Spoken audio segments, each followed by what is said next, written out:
এক গ্রামে বাস করে এক গরিব কৃষক। তাহার এক ছেলে এবং এক মেয়ে নিয়ে একটি বাড়িতে বসবাস করে। ছেলে মেয়ে দুইজন প্রাইমারি স্কুলে লেখাপড়া করে। একদিন স্কুল থেকে ফেরা পথে প্রচুর বৃষ্টি হয়। হাসান, দেখ দেখ, আকাশে প্রচুর মেঘ জমেছে। যে কোনো সময় বৃষ্টি হতে পারে। চল চল, তাড়াতাড়ি বাড়িতে যাই। আমাদের কাছে ছাতাও নাই যে বৃষ্টি হলে ছাতা মাথার উপর দিয়ে বাড়িতে যাব। ঠিক আছে, তাড়াতাড়ি চলো। ওই দেখ, বৃষ্টি চলে এসেছে। এখন কি করবি? বৃষ্টিতে কে ভিজে যাব? বৃষ্টিতে ভিজে ভিজে বাড়িতে যাই। বৃষ্টিতে ভিজার মজাই আলাদা। ওই দেখ, সামনে একটা আম গাছ। গাছে অনেক আমও আছে। আমি যাই আম গাছের নিচ থেকে কিছু আম কুড়িয়ে নিই। না না, ওই আম গাছের মালিক বুড়িমা খুব বদমেজাজি। দেখতে পেলে বকা দিবে, আবার বাবার কাছে বিচার দিবে। চল, কিছু হবে না। আমাদের দেখতেই পাবে না। আমরা চট করে চলে যাব আম নিয়ে। ওই দেখ, আম গাছের উপরের ডালে কত সুন্দর লাল টুকটুকে পাকা আম ধরেছে। তুই নিচে থাক, আমি গাছের উঠে আমটা পেড়ে আনি। তুই শুধু দেখবি ওই বুড়িটা আসে কিনা। খুব সাবধানে। আম গাছের ডাল ভেঙে আবার পড়ে যাচ্ছ না। পড়ে গেলে কিন্তু হাত পা ভেঙে যাবে। দূর, কিছু হবে না। এই দেখ, আমি গাছে উঠছি। ছেলেটি গাছে উঠে মগডালের পাকা আমটা নামিয়ে আনল। এদিকে বুড়িটা শব্দ পেয়ে চেঁচিয়ে উঠল। কে রে আম গাছে উঠেছে? কোনো বদমাইশ আম গাছে উঠেছে। আমি লাঠি নিয়ে আসছি। হাসান, তাড়াতাড়ি নেমে আয়, বুড়িমা এদিকেই আসছে। বুড়ি মা আসার আগেই তারা দুইজন বৃষ্টিতে ভিজে আম নিয়ে বাড়িতে গেল। সেদিন অনেক বৃষ্টি হয়েছে, তার সাথে বাতাসও ছিল। পরের দিন মেয়েটির একটু জ্বর জ্বর ভাব, তাই স্কুলে যাইতে পারল না। হাসান, তুই স্কুলে যাওয়ার সময় তোর বাবার ভাতটা মাঠে দিয়ে স্কুলে যাবি। তুই তাড়াতাড়ি জামা কাপড় পর, আমি ভাতের বাইক তৈরি করে দিচ্ছি। ঠিক আছে মা, আমি আসছি। হাসান তার এক হাতে বই খাতা আর এক হাতে বাবার ভাত নিয়ে মাঠে গেল।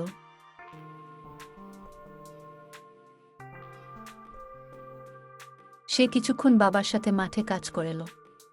সে চিন্তা করল, বাবা এত কষ্ট করে জমি চাষ করে, আমি যদি ভালোভাবে লেখাপড়া করে বড় একটা চাকুরি করতে পারতাম, তাহলে বাবার আর কষ্ট করতে হতো না। আমাকে ভালোভাবে লেখাপড়া করতেই হবে। হাসান বাবা, তুমি এখন স্কুলে যাও, তোমার স্কুলে সময় হয়ে গেছে। তুমি কিন্তু ভালোভাবে লেখাপড়া করবে, তোমাকে ভালো পাশ দিয়ে বড় হতে হবে।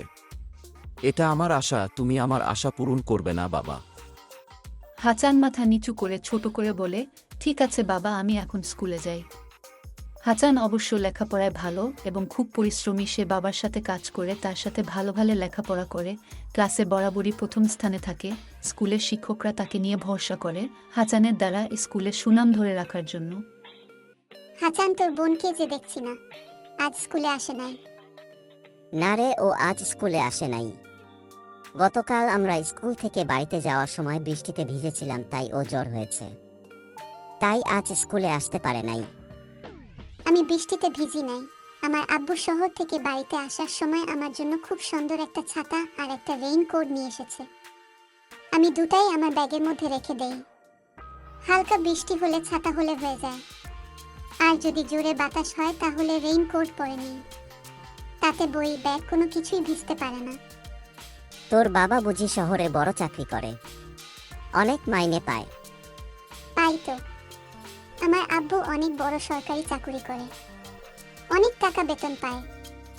জানিস, আমার আব্বু বলেছে আমার ফাইনাল পরীক্ষা হয়ে গেলে আমাদের শহরের বাসায় নিয়ে যাবে। আমি শহরে স্কুলে ভর্তি হয়ে লেখাপড়া করব।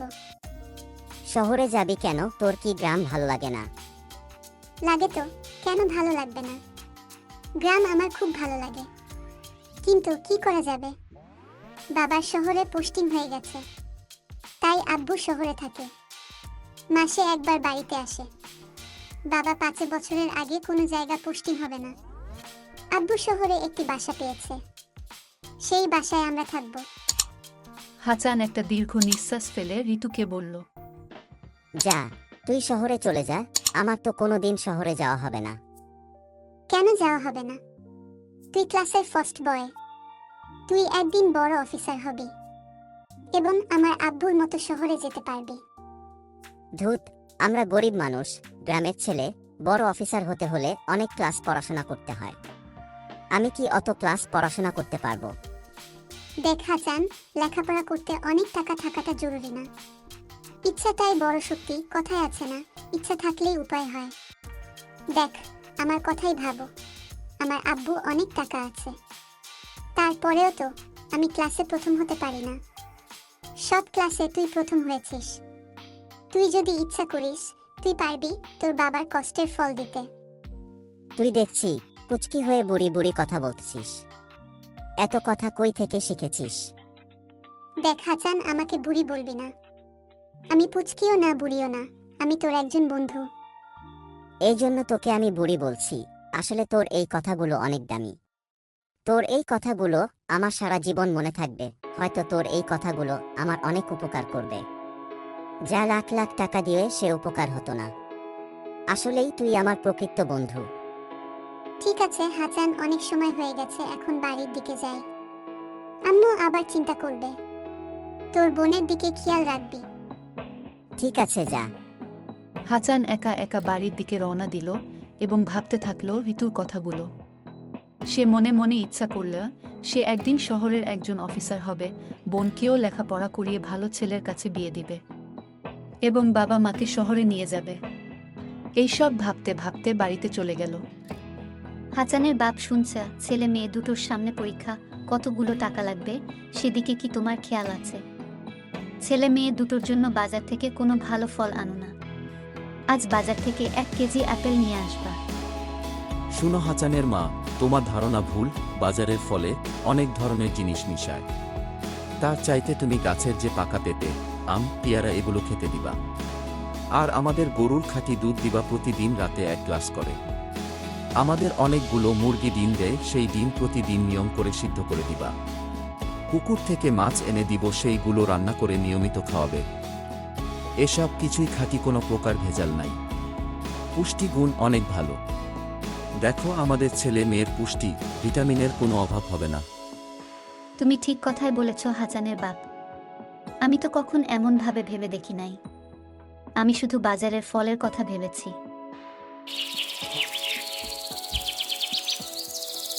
হাসান এবং ঋতুর ক্লাস 5-এ ফাইনাল পরীক্ষা শুরু হলো।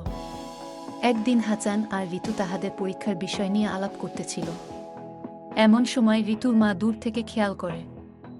ঋতুর মা একটু অন্য টাইপের মেয়ে ছিল। তাহার মেয়ে গ্রামের কোনো ছেলের সাথে মিশুক, সেটা সে চাইত না। সে ব্যাপারটা ঋতুর আব্বুকে বলে। পরীক্ষা শেষে হঠাৎ করে শহরে চলে যায়। এরপর থেকে হাসান আর ঋতুর যোগাযোগ বন্ধ হয়ে যায়।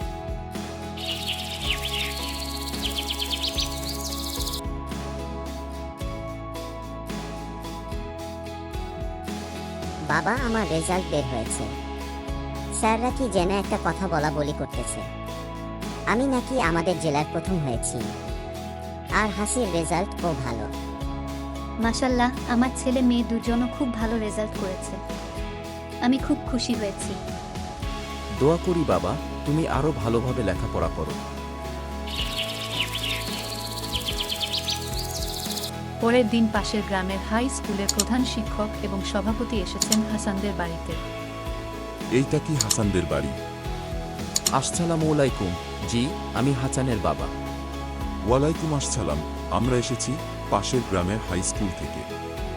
আমি হাই স্কুলের প্রধান শিক্ষক, আর উনি হলেন স্কুলের সভাপতি। আপনারা এত বড় মানুষ আমার এই গরিবে বাড়িতে এসেছেন। আমি যে কোথায় আপনাকে বসতে দেই? আমরা শুধু আপনার সাথে দুটো কথা বলতে এসেছি। আপনাকে অভিনন্দন একজন সফল পিতা হিসাবে। আমরা আপনার হাসানের ভর্তির কথা বলতে এসেছি। আপনি আপনার হাসানের আমাদের হাই স্কুলে ভর্তি করেন। আমরা আপনার কাছ হতে কোনো টাকা পয়সা নিব না, বরং হাসান যে উপবৃত্তি পাবে সেই টাকা দিয়ে আপনি হাসানের অন্য খরচ চালাতে পারবেন। আপনি ইচ্ছা করলে আপনার মেয়েকেও আমাদের স্কুলে ভর্তি করাতে পারেন। আপনার মেয়ের জন্য আমরা হাফ বেতন ফ্রি করে দিবা। আমাদের স্কুলে লেখাপড়ার মান অনেক ভালো। এসএসসিতে বোর্ড স্ট্যান্ড করে। আর আপনার হাসানের মেধা মাশাল্লাহ অনেক ভালো। ঠিক আছে, আপনারা যখন এত করে বলছেন, আমি রাজি আছি।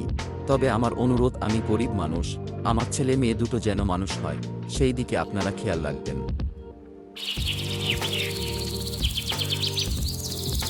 এত অনুপ্রেরণা পেয়ে হাসান আরও মনোযোগ দিল লেখাপড়ায়। তার মাঝে মাঝে ঋতুর কথা মনে পড়ে এবং সে ঋতু কথাগুলো রিভিউ করে। সে মনে মনে ভাবে, যদি কোনো দিন ঋতুর সাথে দেখা হয় তাহলে সারাদিন মন খুলে আমার সাফল্যের কথা তাকে বলবা। আর বলবা, তুমি যাওয়ার সময় আমার সাথে দেখা করনি কেন? এভাবে দেখতে দেখতে 5টি বছর কেটে গেল। একদিন সে তার বাবাকে বলল, বাবা, আমার তো কয়েকদিনের মধ্যেই এসএসসি পরীক্ষা শুরু হবে। চলো সভাপতির বাসায় গিয়ে দোয়া নিয়ে আসি। চলো যাই আজ বিকালে। সে আমাদের এত উপকার করল, একদিন তাহার বাসায় যাওয়া দরকার। তারা দুইজন সভাপতির বাসায় গেল সভাপতির দোয়া নেওয়ার জন্য।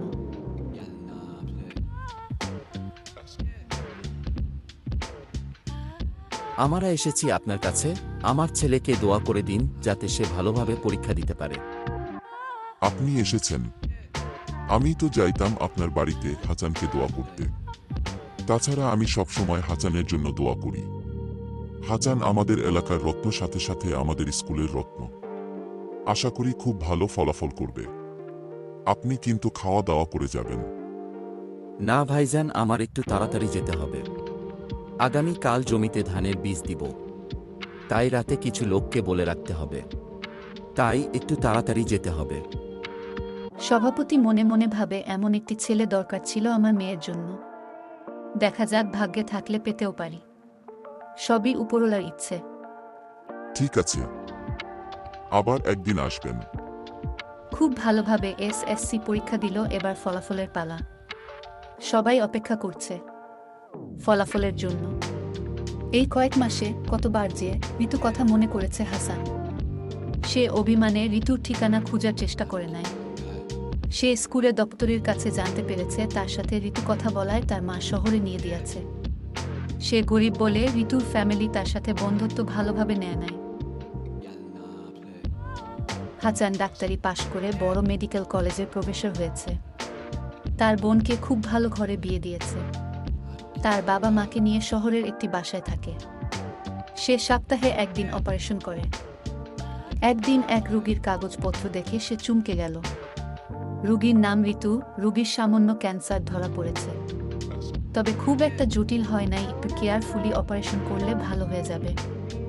সে 1 মিনিট নীরবে থেকে প্রথমে নিজেকে একটু সামলে নিয়ে নার্সকে বলল, এই রোগীর গার্ডিয়ানকে একটু কল করো। নার্স রোগীর গার্ডিয়ানকে কে ডেকে আন।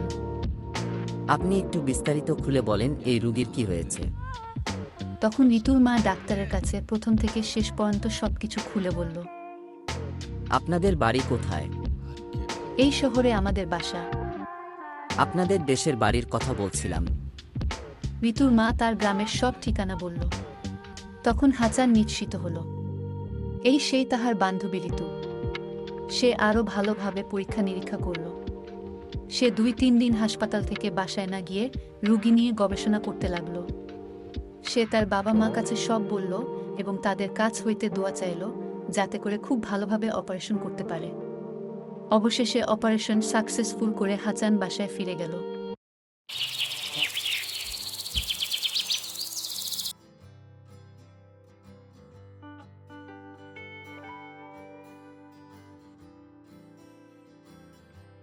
এদিকে হাসান স্যারের এই রকম পরিশ্রম দেখে সব নার্সের মধ্যে একটা আনাগোনা শুরু হলো। কে এই মেয়ে যে হাসান স্যার তার জন্য নিজের রক্ত দিতে দ্বিধা করল না। রোগী সুস্থ হলে জানা যাবে সেই রহস্য। একদিন পর যখন রোগীকে বেড়ে দেওয়া হলো, হাসান স্যারের করা নির্দেশ, এই রোগীর কোনোরকম চিকিৎসার ত্রুটি যেন না হয়। তাই সব নার্স সব সময় খেয়াল রাখল রোগীর। সব নার্সের আনাগোনা শুনে ঋতু তার মাকে জিজ্ঞাসা করল, এইসব কি শুনছি মা? নার্সরা বলাবলি করছে হাসান স্যার আমার জন্য 3 দিন অক্লান্ত পরিশ্রম করেছে, তারপর নিজে অপারেশন করেছে। সে তার নিজের রক্ত আমাকে দিয়েছে। কে এই হাসান স্যার? তার বাড়ি বা কোথায়? মারে, আমিও খুব আশ্চর্য হয়েছি। সে আসলে মানুষ না, ফেরেশতার মতো কাজ করেছে। আমি তার সাথে অনেক কথা বলেছি, কিন্তু স্যারকে চিনতে পারি নাই কে সে। সে আমার কাছে তোর ব্যাপারে গ্রাম থেকে শহর সব কথা শুনেছে, কিন্তু নিজের কোনো কথা আমাকে বলে নাই। মা, তুমি একজন নার্সকে ডাকো। আপা, আপনি একটু এই দিকে আসেন। আপনি কেমন আছেন? আপনার রিপোর্ট 30 মিনিট পর পর হাসান স্যারকে জানাতে হবে।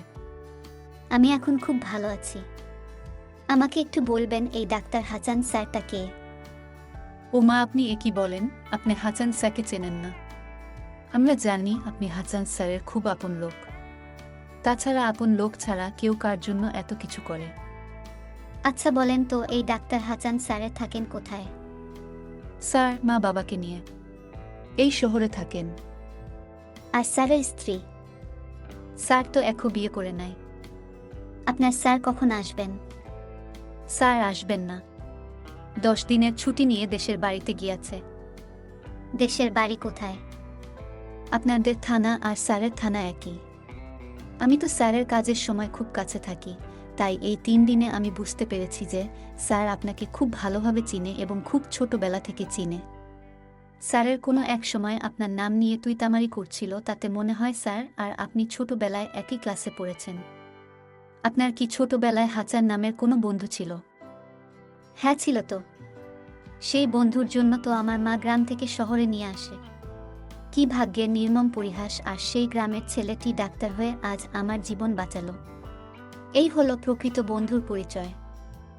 মারে, আমি সেদিন ভুল করেছিলাম। চল আমরা এখনই গ্রামে যাব, আর আমি হাসানের কাছে ক্ষমা চেয়ে নিব।